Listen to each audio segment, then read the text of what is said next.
we're just so frightened. Then he just pushed my head down out of nowhere, and I was already about to sit down. 16-year-old Zach Twa says he's never been more afraid than when McKinney police officer Eric Casebolt pulled out a gun during a pool party. Now that incident has led to Casebolt's resignation after public protests and outrage. A cop in Texas resigns after a viral video throws a community into chaos and police procedures back into question. This is black voters across America are wondering if they should take a chance on the Barack Obama replacement. And the Vatican makes history by finally seeking to go and look for those hiding in a dark corner of their history. So let's get to work. Welcome back to veteran radio talker, Newsmax political analyst Larry Elder, and the senior policy analyst for the Independent Women's Forum, Hadley Heath Manning. Larry, I'm going to begin with you first on this. The cop resigns in Texas, but there's a lot of people who live in that community say that these kids were out of control, that the cops were doing what they needed to do, and some people feel that this cop was thrown under the bus by his own management there in Texas. What do you think? I think that he's going to be the first of many officers to resign when they're involved in incidents, because it does not appear that management backs them.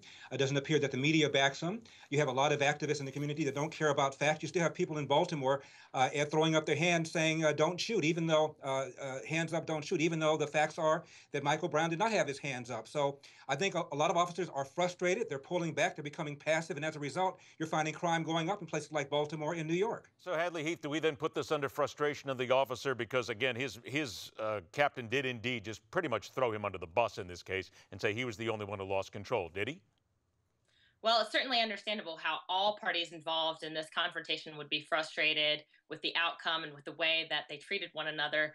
Of course, like a lot of people, when I initially saw the video footage, it appeared that this was a true abuse of police power, that he was unnecessarily yelling at these young teenagers and that he was taking advantage of an opportunity to be a bully, pulling out his gun maybe when it wasn't necessary. But of course, like so many of these incidents, I hesitate to place blame or make judgments when all of the facts maybe haven't come to light yet. And so, of course, we ought to be very vigilant in making sure that our police officers don't take advantage or abuse their power.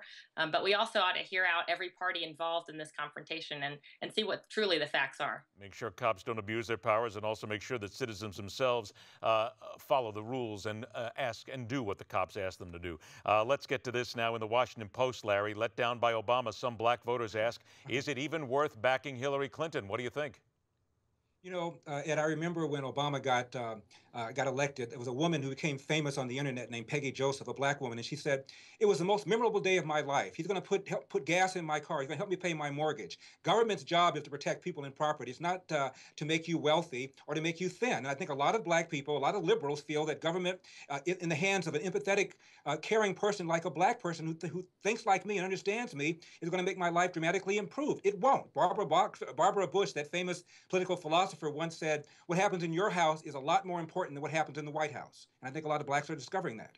Hadley Heath, if we get to you on this one too, let's point it out, a lot of liberals themselves, not just black Americans, but a lot of liberals themselves are saying, do we really want the same policies that are involved? Because, hey, last time I checked, the liberals have been promising that they would help people out of poverty since the 1960s, and we're still there.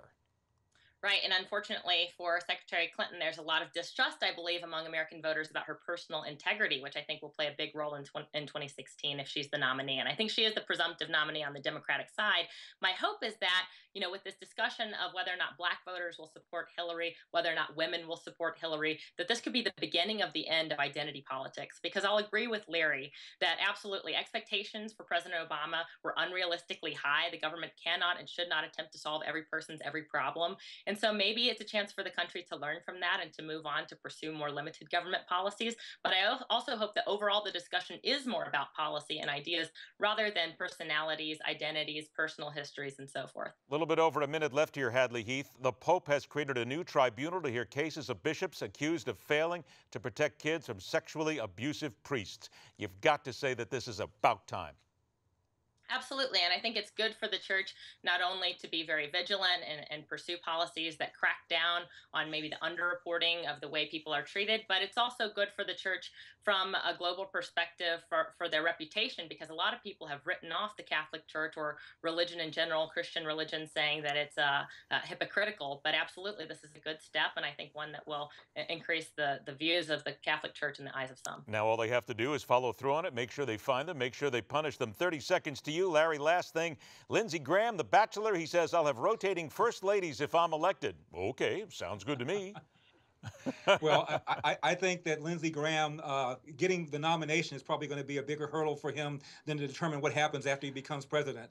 Interesting how you managed to pick that out of the air there, because nobody's actually said that yet when he talks about that. 15 seconds to you, Hadley. Heath, what do you think? Rotating first ladies? Oh yeah, you got to get there first. Yeah, and I don't know that this is the most important issue facing the country. You know, I think there are more important issues that will be at work in the 2016 debates.